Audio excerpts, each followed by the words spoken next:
అర్హులైన వారికి రేషన్ కార్డులు, డబుల్ బెడ్రూమ్ పెన్షన్లను అందజేయాలని బీజేపీ జాతీయ నాయకురాలు విజయశాంతి డిమాండ్ చేశారు.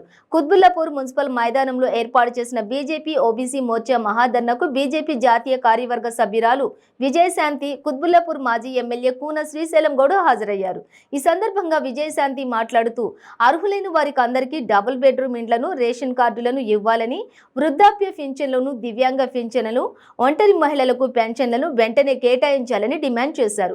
అనంతరం వినతి పత్రాన్ని Quthbullapur GHMC circle DC Mangatayaru మరియు Gajularamaram GHMC circle DC ప్రశాంతిలకు అందజేశారు.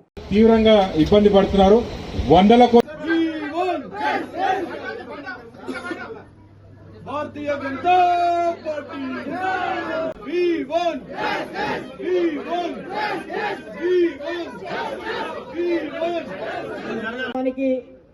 మరొకసారి హృదయపూర్వక ధన్యవాదాలు తెలియజేస్తూ ఈ రాష్ట్ర ప్రభుత్వానికి కానీ ఇక్కడున్న శాసన కబ్జాలు చేసిన పైసలతోనే గరీబోళ్ళ పైసలు తిని హైదరాబాద్ నగరం అంతా కుత్బుల్లాపూర్లో ఒక ఇద్దరు ముగ్గురు, ఒకడు ఉద్యమ కెరటం, ఒకడేమో యువ కెరటం, బర్త్డేలు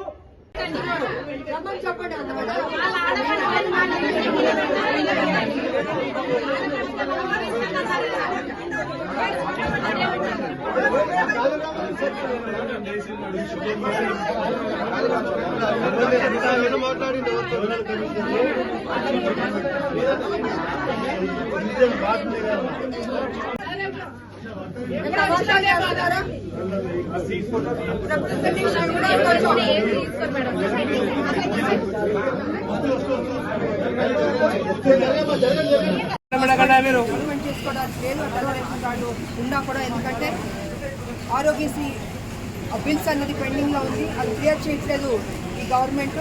అది క్లియర్ చేస్తేనే ఆ ఒక రేషన్ కార్డు సంబంధించి, తెల్ల రేషన్ కార్డు సంబంధించి హాస్పిటల్ తీసుకెళ్ళచ్చు. పేదవాడు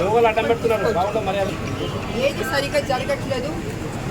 ఒక్కొక్క నియోజకవర్గానికి 1,00,000 చొప్పున డబుల్ బెడ్రూమ్ కట్టిస్తానని కేసీఆర్ చెప్పిన మాటలే మరి ఆయన వాళ్ళకి జరగలేదు, ఇవ్వలేదు. కొన్ని డబుల్ బెడ్రూమ్ కట్టించారు. అది ఎవరికంటే వాళ్ళ పార్టీలో కొంతమంది నాయకులు వాళ్ళ కోసం కట్టించాడే కానీ తప్ప పేదవాళ్ళకి, మధ్యతరగతి వాళ్ళకి ఈ డబుల్ బెడ్రూమ్ అన్నది లేదు, రాలేదు. అందుకే ఇవాళ మున్సిపల్ ఆఫీస్కి వచ్చాం.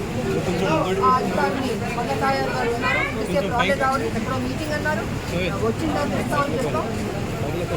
ఇప్పుడే వచ్చారు కాబట్టి వాళ్ళ స్టేషన్లో రిప్రజెంటేషన్ అనేది పెట్టాం. నాకు డిమాండ్ ఏంటంటే 90 రోజుల్లో ఇవన్నీ క్లియర్ చేయాలి. పెన్షన్ కావచ్చు, తెల్ల రేషన్ కార్డు కావచ్చు, అండ్ డబుల్ బెడ్రూమ్ కావచ్చు, ఇవన్నీ చేయమని మీరు వెళ్ళి కేసీఆర్కి చెప్పండి, ఆయన నిద్రపోతున్నారు అని వారికి చెప్పాం.